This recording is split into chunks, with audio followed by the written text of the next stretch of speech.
Good morning साथियों, CG job education में आप सभी का स्वागत है।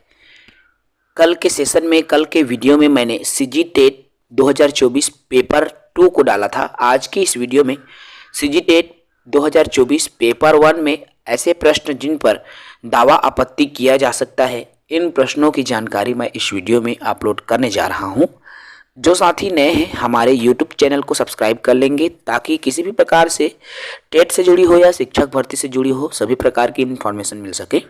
चलिए एक एक करके मैं 4 प्रश्नों की जानकारी दूंगा, क्योंकि मैं केवल उन्हीं 4 प्रश्नों के बारे में जान सकता हूं जो मैं आपको बता रहा हूं। आइए, सीजी टेट पेपर 1 की मैं बात कर रहा हूं और सीजी टेट पेपर 1 में क्वेश्चन नंबर 3 है। अपने सेट के साथ मिला लेंगे, आगे पीछे भी हो सकता है। तर्क, जिज्ञासा और निरीक्षण शक्ति का विकास किस आयु वर्ग में होता है? आपके ऑप्शन दिए गए थे 7, 6, 9 और 11 वर्ष। लेकिन कल जब सीजी व्यापम द्वारा मॉडल आंसर जारी किया गया है सीजी टेट का, तो उन्होंने आंसर ले लिया है ए 7 वर्ष को, जबकि मेरे विचार से, मेरे ख्याल से इसका जो सही आंसर 11 वर्ष होना चाहिए, क्योंकि एक 7 वर्ष के बालक कतई जो है इनमें तर्क और जिज्ञासा का विकास नहीं होगा, क्योंकि ये पूर्व संक्रियात्मक अवस्था है, संक्रिया करने की पूर्व की अवस्था है। इसमें बच्चा जो है केवल क्रिया कर सकता है, किसी वस्तु को देखकर उस पर तर्क नहीं कर सकता। दूसरी बात इसमें मैं ये भी कह दूं, ये जो प्रश्न है आपको स्क्रीन पर दिख रहा है, ये प्रश्न रीट के एग्जाम में आए हुए थे। देख पा रहे हैं, यहाँ आपको दिख रहा है view all REET papers. REET के एग्जाम में ये प्रश्न आए हुए थे और इनका जो सही विकल्प है, इस प्रश्न का जो सही विकल्प है वो आपका 11 वर्ष रहेगा। नीचे आपको दिखाई दे रहा है ऑप्शन नंबर 2, 11 वर्ष इसका सही उत्तर है। अगला क्वेश्चन है जिस पर आप दावा आपत्ति कर सकते हैं। एक विशेष शिक्षा शिक्षक की जिम्मेदारी है, 27वां नंबर का प्रश्न है। देखो, विशेष शिक्षा देने वाले जो शिक्षक, उनकी जिम्मेदारी है प्रत्येक छात्र को ट्यूशन प्रदान करे, नियमित परीक्षण एवं आकलन करे विद्यार्थियों को। देखिए, ये जो प्रश्न है इसका उत्तर सीजी व्यापम के मॉडल आंसर में सी लिया गया है, केवल ए, बी व सी।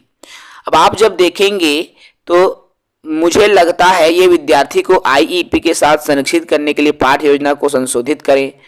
पाठ्य योजना को संशोधित करना मुझे उचित नहीं लग रहा है, बल्कि सभी छात्रों के साथ यदि समान व्यवहार कर रहे हैं, विशेष बच्चे हैं यदि वहाँ, फिर भी उन बच्चों पर भेदभाव करने के बजाय यदि आप सभी बच्चों के साथ समान रूप से व्यवहार कर रहे हैं, तो मुझे लगता है ये आंसर सही होगा।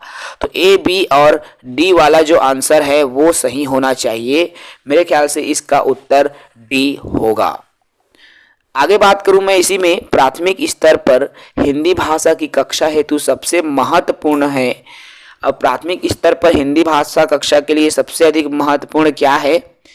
शिक्षक का भाषा ज्ञान। देखिए, यहाँ जो है सीजी व्यापम द्वारा जो उत्तर लिया गया है, प्राथमिक स्तर पर हिंदी भाषा की कक्षा हेतु महत्वपूर्ण वर्णमाला चार्ट को व्यापम द्वारा मॉडल आंसर में आंसर ले लिया गया है। जबकि यदि बच्चे को हिंदी भाषा की कक्षा में शिक्षण देना है तो लिखित और समृद्ध वातावरण, जब उसको प्रिंट रिच वातावरण जब उनको दिया जाएगा, तभी बच्चा भाषा को बेहतर तरीके से सीखेगा। तो इसलिए मेरे विचार से इसका आंसर भी बी आना चाहिए इस प्रश्न का, जबकि व्यापम द्वारा इसका जो आंसर है वर्णमाला चार्ट ले लिया गया है।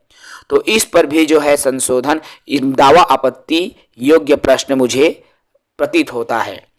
गणित के एक प्रश्न है, आपको दिख रहा है ये 0.72 बराबर x%। अब यहाँ पे प्रश्नवाचक को x मैं मान रहा हूं, तो यहाँ आप देखिए, अब यहाँ पर 0.72 का x%, तो x/100, ठीक है, इतना कर लेंगे। इसके बाद में जब आप नीचे यहाँ पर कॉमन पक्षांतर करेंगे तो x बराबर हो जाएगा ये 0.72 गुणा 100। जब x बराबर 0.7 गुणा 100 जब आप करते हैं तो आपका जो उत्तर है डी आता है 72%। लेकिन सीजी टेट के मॉडल उत्तर में जो इसका जो सही आंसर है वह सी ले लिया गया है, जबकि मेरे ख्याल से जब मैं सॉल्व करता हूं तो पाता हूं कि इसका उत्तर डी होना चाहिए और व्यापम द्वारा इसका भी उत्तर जो है गलत ले लिया गया है। तो इस प्रश्न पर भी आज के इस कहना चाहिए सीजी टेट पेपर 1 में इन प्रश्न पर भी जो है दावा आपत्ति किया जा सकता है। तो इस तरह से साथियों मैं आपको आज 4 प्रश्न बताया हूं और ये 4 प्रश्न मैं उन्हीं प्रश्नों को लिया हूं जो मुझे लगता है कि इन प्रश्नों पर दावा आपत्ति किया जा सकता है। बाकी आप स्वयं इसका निर्णय कर सकते हैं कि आप कौन से प्रश्नों के लिए दावा आपत्ति लगाएंगे, किन प्रश्नों में आपको सही लगता है गलत लगता है। लेकिन देखिए, आप ऐसे ना सोचें कि मेरा नंबर ज़्यादा जा रहा है इसलिए ये सही है, क्योंकि कोई ना कोई दावा आपत्ति करेगा ही। यदि कोई भी साथी दावा आपत्ति करेगा विथ प्रूफ अर्थात SCERT के NCERT के यदि प्रूफ के साथ वह दावा करता है तो फिर उस प्रश्न के उत्तर में बदलाव भी संभव है। तो चलिए इस वीडियो में इतना ही। मैं जल्द जो है कितने कितने नंबर किसका किसका जा रहा है मैं इसका लिंक डाल दूंगा, वहां आप वोट कर सकते हो और आप अपने अंकों का मिलान भी वहां पर आप अंक बता सकते हो कि आपका इतना जा रहा है। चलिए इस वीडियो में इतना ही। साथ ही नए हैं चैनल से जुड़े, चैनल को सब्सक्राइब करें। जय हिंद।